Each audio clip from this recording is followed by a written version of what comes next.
په ټیسټ درجه بندۍ کې د افغان لوبغاړو پرمختګ.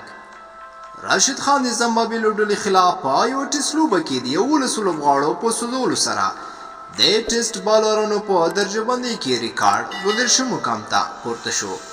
بلخوا د افغان لوبډلمشر اصغر افغان هم د زمبابوې خلاف دویمه ټیسټ لوبه کې د یوې نیمې سلیزې پر مټ د ټیسټ بیټسمینانو په ډله کې د ټیسټ کرکټ تاریخ خپل مقام لوړ او 65 مقام ته رسېدلی.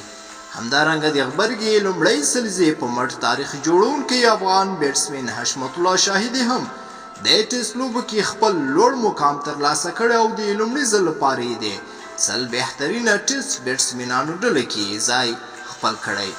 نوموړی د دې کارکردګۍ پر مټ 40 درجې رامخکې شوی او له 130 مقام څخه 90 مقام ته پورته شوی.